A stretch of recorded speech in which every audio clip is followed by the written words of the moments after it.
ang makagagahom ug malipayon nga Dios. Dinhi sa 1 Timothy chapter 1 verse 11, makita nato dinhi ang paghulagway sa atong Ginoong Dios through His written word kung kinsa siya ug unsa siya nga Dios.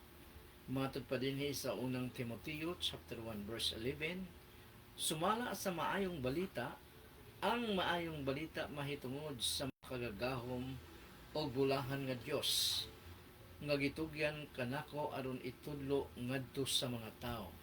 Sumatod pa dinhi nga sa maayong balita, ang maayong balita daw nga dinhi nagpaila ang atong Ginoong Dios isip makagagahom o bulahan nga Dios. Kung ato manggong tan-awon, halos ang kadaghanan sa mga tao, even ang mga Kristohanon, nagtuo nga ang Ginoong Dios ay Biyernes Santong feelings palagi. Seryoso og dili hapsay ang panagway kay stricto siya nga Dios. Ngayon ni kasuko sa tao pitik dayon ang mahiaguman. Pero ingon ba niini ang gihulagway sa Ginoong Dios sa iyang kaugalingon?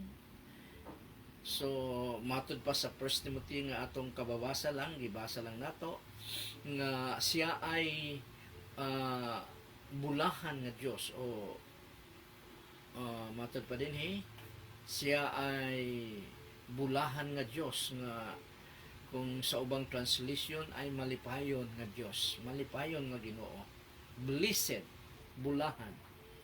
So tan-aw nato karon unsa ba ang gihulagway sa Ginoong Dios mahitungod sa iyang kaugalingon in His written word nga nagpadayag niini. Unang-una makita nato nga malipayon siya nga Dios. Gaya ng atong gibasa kanina o karon lang sa unang Timoteo chapter 1 verse 11 nga kining bulahan makagagahom og bulahan nga Dios. Ang bulahan dinhi ay pwede kining i-translate sa English, the gospel of the glory of the happy God.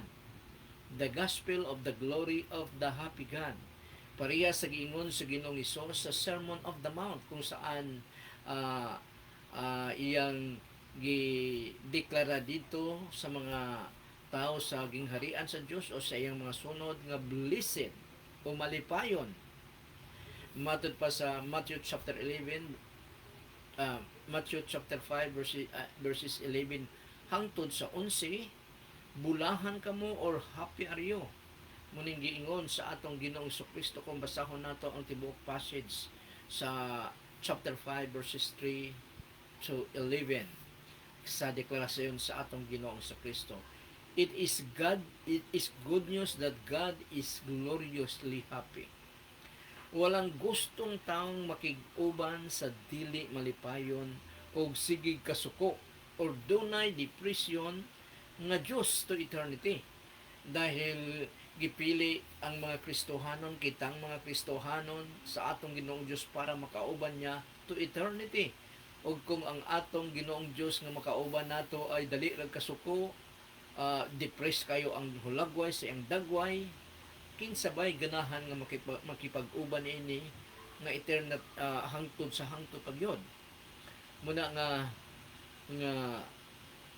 walay gustong tao makig-uban sa dili malipayon og sige kasuko or dunay depression nga Dios to eternity. If God is unhappy, then the goal of the gospel or the good news is not a happy goal. And that means it would be no gospel at all. Dili kini maayong balita. Dahil ang naghatag niini ay ang Diyos nga istrikto, ang Diyos nga dali nagkasuko, ang Diyos nga sige ka stress. So dili gyud maayo nga gospel. Not the gospel, not no gospel at all. Sa Matthew chapter 25 verses 22 to 23, dinhi nagsugilon ang atong Ginoong Kristo sa mahitungod sa mga tao nga gihulagway niya nga makauban sa atong Ginoong Dios hangtod sa hangtod. Kining mga tawhana ay matinud-anon sa atong Ginoong Dios dahil ah, gisunod nila ang sugo sa atong Ginoong Dios. O sa lamang kini pagkahalintulad pero ang mensahe ay makuha na nato. Matud pa din sa Matthew chapter 25 verse 22, unya misulod ang sulugoon nga gihatagan og duha ka puntil nga salapi og miingon, Sir, gihatagan mo akong duha ka puntil nga salapi og niini, nakaginansya ako og laing duha ka puntil nga salapi. Ania ang tanan. So ang hulagway dinhi gitagaag gifts ang iyang sulugoon. So sa madaling sabi, makita gid nato nga ang tanang mga Kristohanon ay gihatagan sa atong Ginoong Dios og mga gifts nga moning hulagway. Nga ang gifts nga gihatag sa ato o abilidad nga gihatag sa ato ay dapat gid nato kining buhaton sa mga Kristohanon, buhaton nila kini para sa kaymayaan sa atong Ginoong Dios.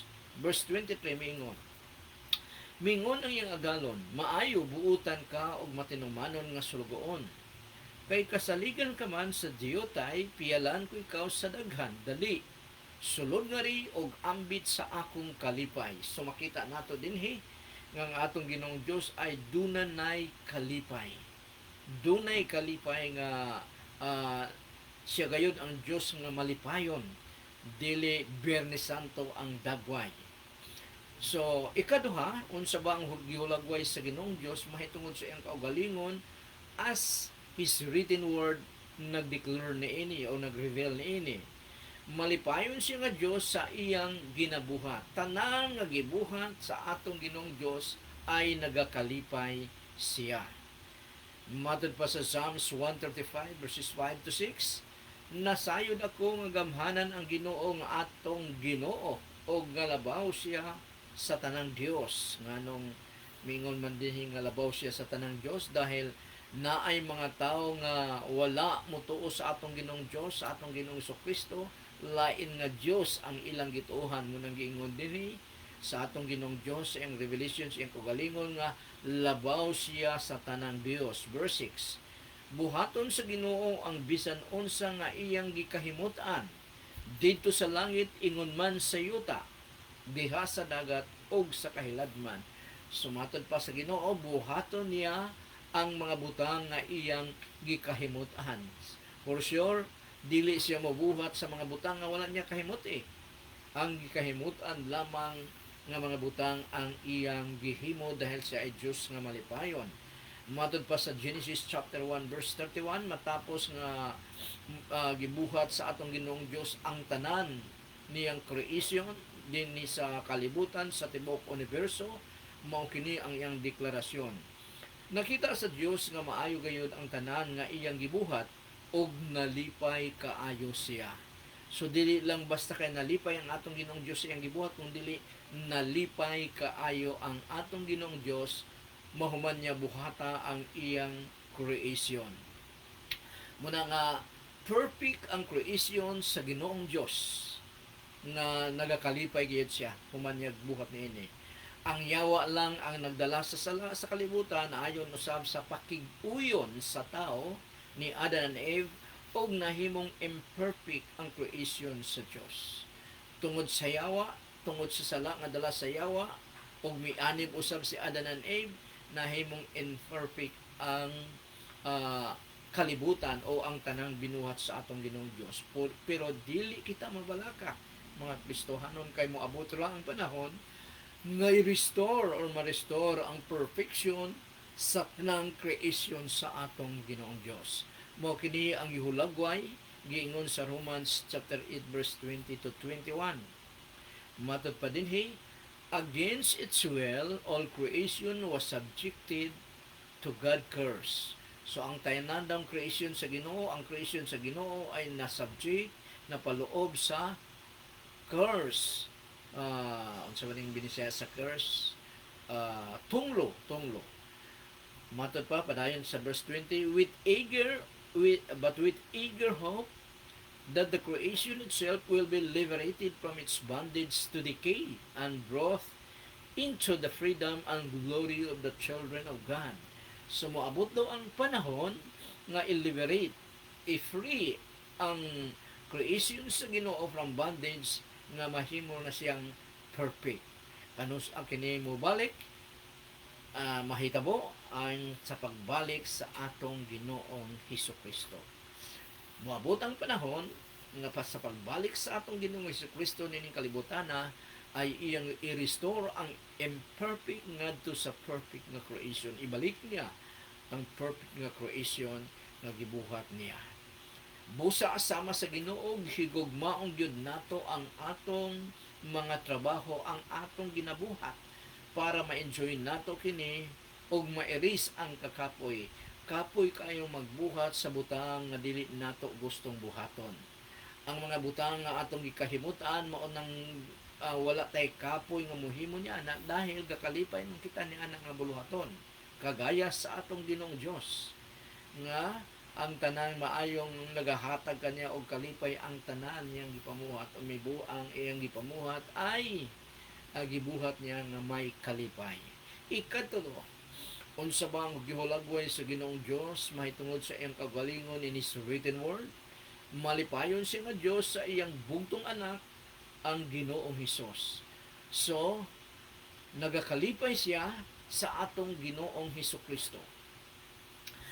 Sa bago pa lang si Jesus Christ nagsugod sa iyang ministry when He was 30 years old, nagakalipay na ang atong Ginoong Diyos. Wala pa lang siya nagsugod sa iyang buluhaton. Matud pa sa Matthew chapter 3 verse 17. Ug unya may tingog gikan sa langit nga nag-ingon, kining higayuna ay gibaptize ang atong Ginoong Kristo ni John the Baptist. Dili unta gusto si John the Baptist nga mubaptize kaniya dahil matod pa ni John the Baptist nga bisag sandalyas lang sa atong Ginoong Kristo ay dili siya angayan nga mubit-bit niini. Pero tungod sa explanation sa atong Ginoong Kristo kay John the Baptist, maunang misugot na lang si John the Baptist. Matod pa sa Matthew chapter 3 verse 17, og unya may tingog gikan sa langit nga nagingon, kinsa kini nga tingog sa panahon sa baptism ni Jesus Christ, ang Dios Amahan. Kini mao ang pinangga kong anak nga nakalipay kana kaanako pag-ayo. So dili lamang nakalipay kung dili nakalipay pag-ayo sa Dios Amahan si Jesus Christ. Bisan wala pa niya sugdi ang ministeryo, bisan andoon pa lang siya sa balay sa iyang mga ginikanan.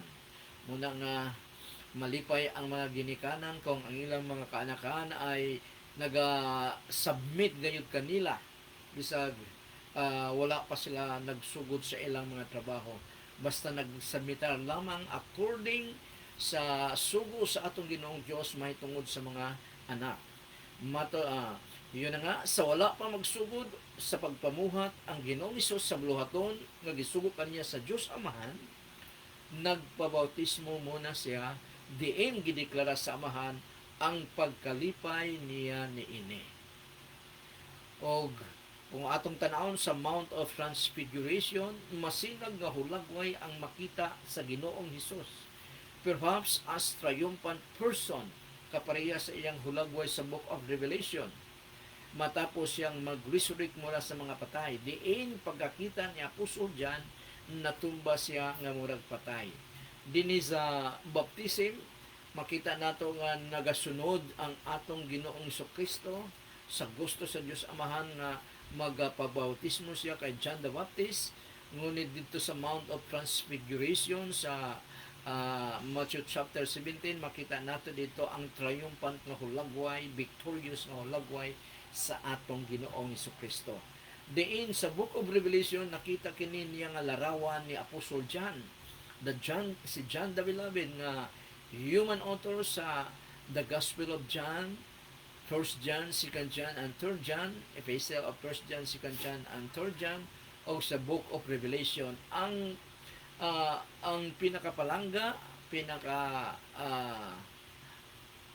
pinakapalangga nga apostol sa atong Ginoong Kristo.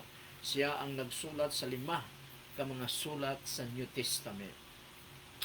Matod pa ni Apostle John, sa dihang nakita niya ang resurrected Christ dito sa island of Patmos, sa Revelation chapter 1 verse 17, ang victorious Christ, the risen Lord. Matod pa dinhi, pagkakita ko kaniya, natumba ako nga mura nagpatay diha sa iyang tiilan. So si John the Baptist ay natumba nga murag patay. Nganuman, ang iyang pagkakita sa resurrected Christ dito sa island of Patmos ay ang mata ay grabe ka siga nga mutagos bisan siguro sa murag liser ang mata. Ang iyang dagway lagway sa iyang dagway ay pareha sa 7 times nga kahayag sa udtong tutok nga makabuta kung imong tan-awon. So morning hulagway sa atong Ginoong Kristo, daghan pang hulagway, parte sa iyang lawas nung makita ni John, Apostol John, natumba daw siya nga murag patay. Gipatong dayon sa atong Ginoong Kristo, gipatong dayon niya, kanako ang iyang tuong kamot og miingon, ayaw kahadlok, ako ang sinugdanan ug ang katapusan sa tanan. The resurrected Christ declared that He is the beginning and the end. Mao kini ang title nga gi-claim usab, title sa Dios Amahan, mabasa nato dito sa Isaiah chapter 43 kung ako masayop o 42, dihang dapita nga is the beginning and the end, apart from Him no other God. Yun na nga na, pero dinhi sa pagbautismo kaniya hulagway so sa kamaamong servant ang atong Ginoong Kristo nga nagpabautismo kay John the Baptist. Ang kalipay sa Dios Amahan ngadto sa Ginoong Hesus dili lamang sa brightness of His majesty in the Mount of Transfiguration, but from the beauty of His meekness, from His baptism. So makita nato din nga ato sang tan-awon nga si John the Baptist ay dili mao si John the Beloved nga apostol ni Jesus Christ. Si John the Baptist mao ang igaagaw sa atong Ginoong Kristo nga unang nataw kaniya. Mga 6 months nataw si John the Baptist ay hadayon si Jesus Christ. Sa Matthew chapter 3 verses 13 to 15, matod pa din unya gikan sa lalawigan sa Galilee miadto si Jesus sa Jordan aron magpabunyag kang Juan. Dili unta mo bunyag kaniya si Juan nga og nga miingon, ako ang angay nimong bunyagan, apan nganong ako naman hinuon ang bunyagan ang mubunyag kanimo. So kuning akong giingon kanina dahil si Apostol si John the Baptist ay nailhan niya ang atong Ginoong Kristo nga Dios nga nagpakatao busa nangutana siya unsa tubag sa atong Ginoong Kristo sa verse 15 ng chapter 3 ng Matthew.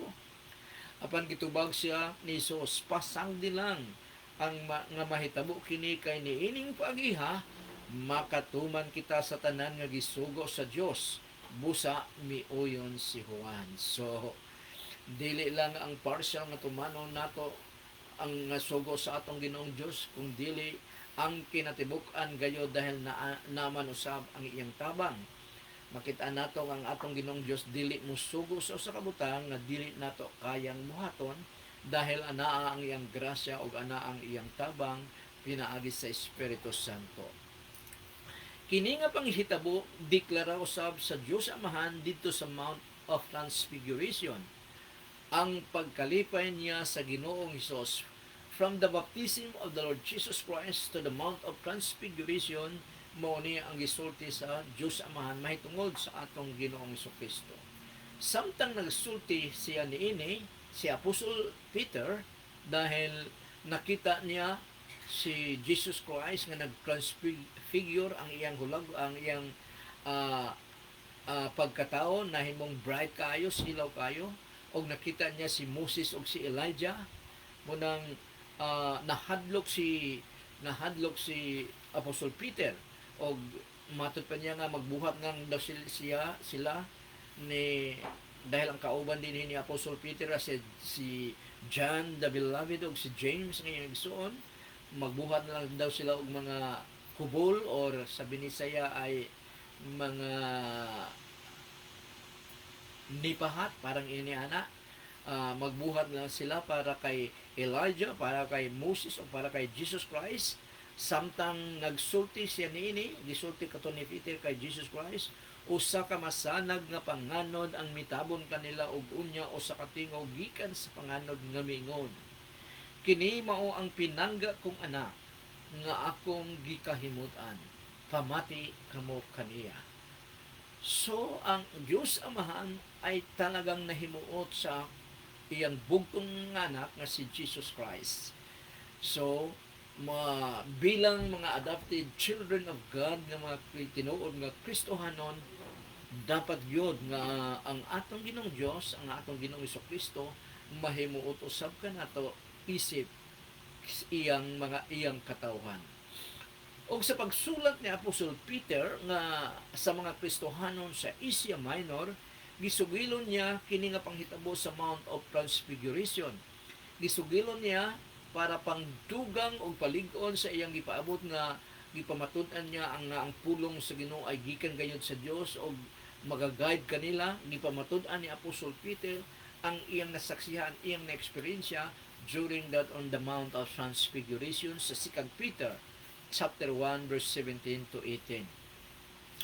Matod pa ni Apostol Peter sa mga Kristohanon sa Asia Minor, kay sa dihang gidayeg ug gipasidunggan si Kristo sa Dios nga Amahan, nadunggan namo ang tingog sa makagagahom nga Dios nga nagkanayon.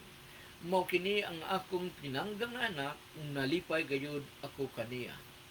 Kining tingog gagikan sa langit nadunggan namo sa dihang kami kauban ni Jesus dito sa balaan nga bukid.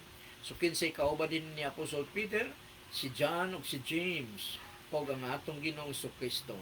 O mipakita kanila doon sa Mount of Transfiguration sa balaan daw nga bukid, si Moses o si Elijah. O ang atang Diyos Amahan nagdeklara mahitungod sa iyang kalipay ngadto sa atong Ginoong Kristo.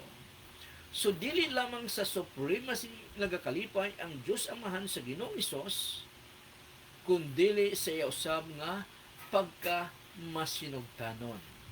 Matod pa sa John chapter 3 verse 35, ginahigugma sa Amahan ang iyang anak o gitugyan niya kaniya ang tanan. So, ang tanan nga gani sa paghukom sa Judgment Day, ang Diyos Amahan dili man mao ang mag-judge sa mga tao, kung dili ang atong Ginoong Hesukristo, dahil ang atong Ginoong Hesukristo ay Diyos nga nagpakatao. So ang tanang mga butang daw dito sa langit maingon mga sabsayuta gitugyan samahan ngadto sa iyang anak dahil nagakalipay siya sa atong anak, sa iyang anak nga mao ang Ginoong Hesukristo. Nagakalipay, so ang Dios Amahan makita nato nga malipayon siya ng Dios.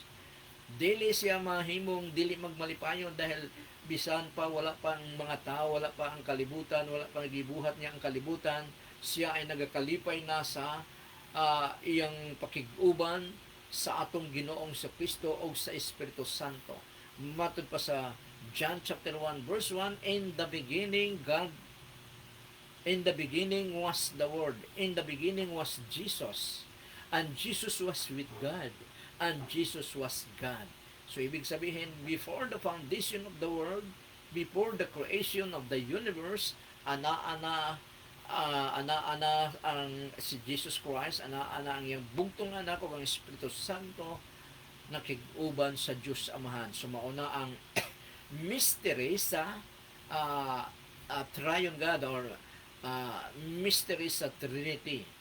Dunay iisang Diyos, same nature sa tanan, nga nagpakita, nag-reveal sa tulo ka persona, ang Diyos Amahan, si Jesus Christ ang Diyos Anak, o ang Espiritu Santo nga maoy kasama karon sa mga Kristohanon niining kalibutan na dahil ang Ginoong Hesus pagkatapos niya resurrect ay after 40 days misaka siya sa langit ug nagalingkod siyang trono abay sa Amahan, sa tuo sa Amahan.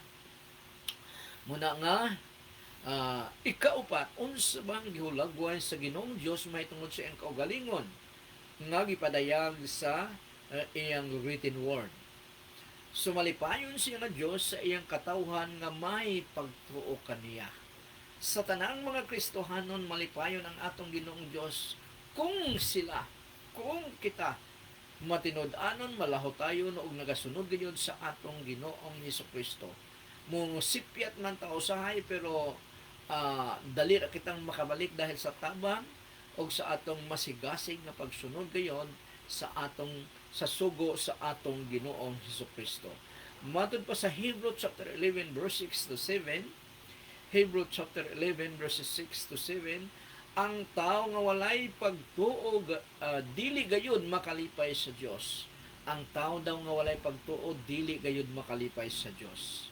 Nganuman tungod kay si bisan kinsa nga moduol sa Dios, kinahanglan mo tuo nga adunay Dios og motuo sa nga siya ang mohatag og ganti ngadto sa nagapangita kaniya.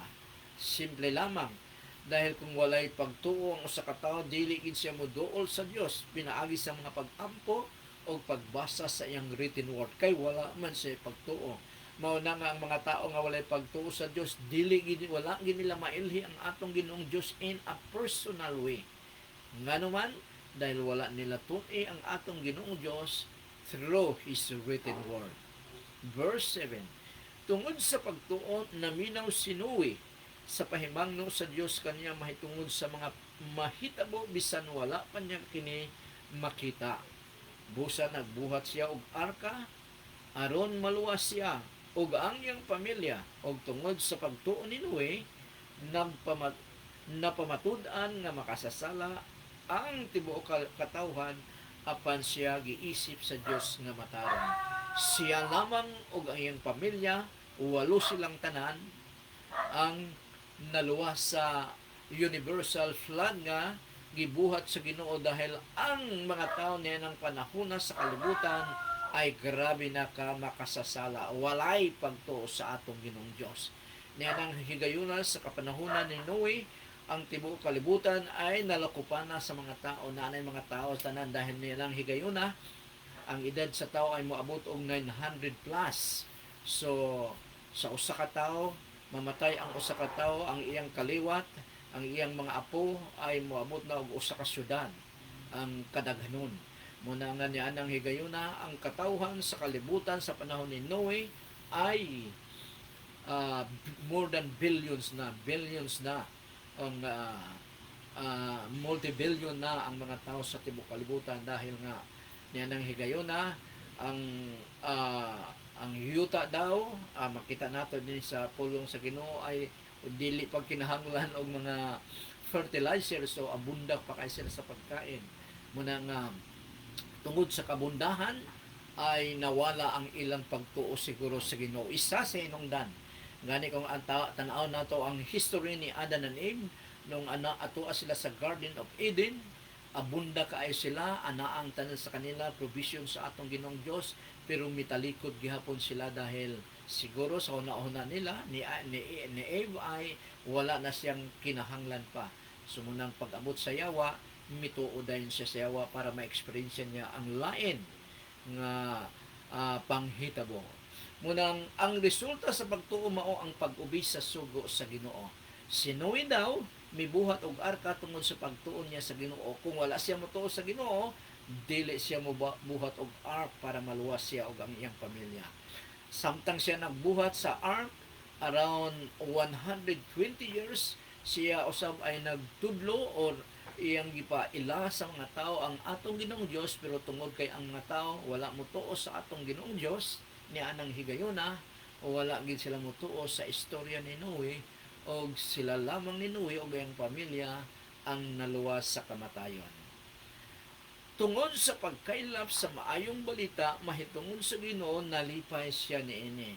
Gikalipayan sa atong Ginoong Dios ang mga Kristohanon nga nagpakailap sa iyang pulong. Iyang pulong nga pure pulong lang yun. Madod sa Colossians chapter 1 verse 10, pinaagi niini makakinabuhi kamo nga maangayon sa Ginoo nga makahatag og kalipay kaniya. Nganong nakaingon ana si Apostle Paul, dahil ang pulong sa Ginoo mikaylap daw, mikaylap sa niyanang panahon sa Roman Empire, labi na gyud sa Colossus. Og mahimo sa ninyo kanunay ang maayo og madugangan pagayod ang inyong kahibalo mahitungod sa atong Ginoong Dios. Muna nga nagakalipay ang atong Ginoong Dios sa mga masinugtanon nga mga Kristohanon. Paano mahimong masinugtanon ang mga Kristohanon? Ilag yung tun-an kung unsa ba ang kalipayan sa atong Ginoong Dios through din. Yun na nga na Wala nang atong Ginoong Kristo, kita ang mahimong tiil og mga baba sa atong Ginoong Kristo para madawat mahimong channel of blessings ang mga Kristohanon sa kaluwasan nga gibuhat sa atong Ginoong Kristo dito sa Calvary 2,000 years ago.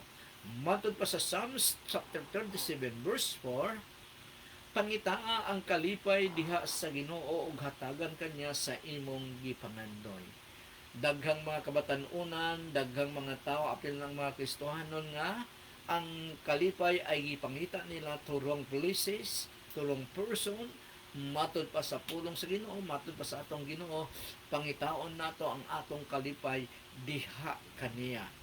In the presence of the Lord there is fullness of joy. So mauni ang kalipay na gusto sa atong Ginoong Dios nga masinati sa matag tao, labi na gyud sa matag Kristohanon, ug ang Kristohanon lamang ang makasinati nini, dahil ang tinuod lamang nga Kristohanon ang nagatuo sa atong Ginoong Hesukristo. Balikon ko, Psalms 37 verse 4, pangitaa ang kalipay diha sa Ginoo ug hatagan kanya sa imong gipangandoy.